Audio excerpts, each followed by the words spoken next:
Welcome back to your source of sanity in an insane world. It's the Peter Schiff Show. I want to turn back to Paul Krugman, who I've got some sound from Krugman. He appeared last week this is on Business News in Toronto, the Business News Network. I've been on that show several times myself. And he had some very, very interesting and rather naive things to say about taxes and his desire to have the government steal money from the rich to pay for the things that he thinks that we need. So let me begin that with cut number 7.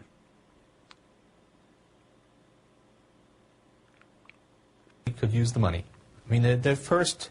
You don't even have to get into grand ideological debates or debates about the effects of greater concentration of income and wealth on our society, though I think those are important issues. But the first thing to say right away is we live in a time when we're worried about paying for essential government services. And we, at the same time, have tax rates on the wealthy, certainly in the United States, and to a large extent in other advanced countries, including Canada, which are well below levels they've been at in the past. Yeah, I don't know if you could really hear. I didn't hear it all myself, but the clip began with the reporter, Howard Green, asking Paul Krugman a question, why should the rich pay more? And basically, Krugman's answer boils down to, because we could use the money. So, hey, we need the money, so let's just take it from the rich people. That's what justifies the theft. We need the money, so let's just take it from the rich. Of course, the government already has plenty of money that they're wasting on things. So if to the extent that there is a need that the government is not meeting, it's not for lack of revenue. It's because they're wasting that money on some other expenditure, and they should cut back other areas of their expenditures if they need to free up money for something that Paul Krugman believes that we need, but that the government is not doing. Of course, most likely Krugman is wrong, and that whatever Krugman thinks the government should be doing, it shouldn't be doing anyway. So I would argue with him that we don't need the money. That's the point. But if we do need it, that doesn't justify stealing it. Here's a little bit more of what he had to say on that topic, cut number 8. And there is a significant amount of money that can be raised by going partway back towards those old levels of taxes with no adverse economic effects that are supported by the evidence. So, I have nothing against rich people. I just think we want more of their money so we can pay for other things we need. Yeah, I love rich people, so we can steal their money. That's all. I don't have anything against them. I just want what they have. I want to take what they have and use it for the things that I think that we need. It's amazing that Paul Krugman is supposedly an economist, and he can say that we could raise taxes with no adverse effects on the economy. None. So it doesn't matter how high the level of taxes are.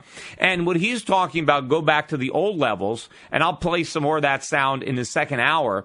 But he's talking about back in the 50s or 60s when we had, on paper anyway, tax rates as high as 80%. And he thinks that even if we were to go back to 80%, that it would have no adverse effect on the economy. What is he, a complete moron? Although I guess that's a rhetorical question because we already know the answer. But it would have incredible adverse effects on the economy. Number one, since the rich don't spend everything that they earn, thankfully, they save a great portion of what they earn. That is where investment capital comes from. That's where money comes from. I spoke about that, that Zynga, that company that went public. But, even though that's not a great example because it's a waste of resources probably. But, where did the money come from to launch the company? The company has losses. They're losing money. So how are they paying their employees? How did they buy their equipment? They had to borrow the money. They had to get it from an investor. Somebody had to have savings in order to buy stock in Zynga. And before they went public, they were funded by venture capitalists. Where did the venture capitalists get the money to fund Zynga? It was from the money they didn't spend.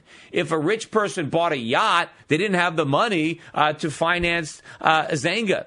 It's the money that the rich don't spend that grows the economy. And the money they don't spend is the money that is after tax money. Because if the government takes it, then that money isn't available to fund new businesses. It's only the money they don't spend and that the government doesn't take.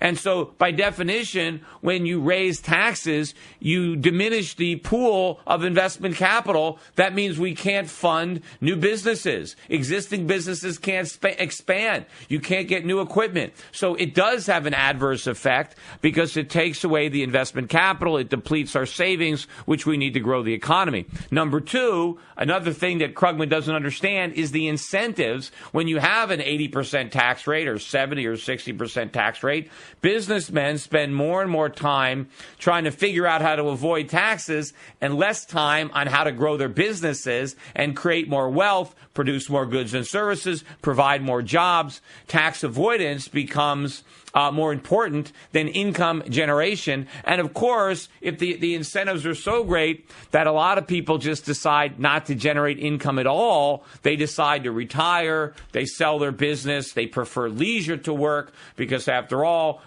you increase the value of leisure when you decrease the return on work by increasing the marginal tax. Of course, a lot of people will now focus their efforts abroad. They will move capital abroad. They might move themselves abroad. They might leave the country. These are facts that Paul Krugman seems to deny.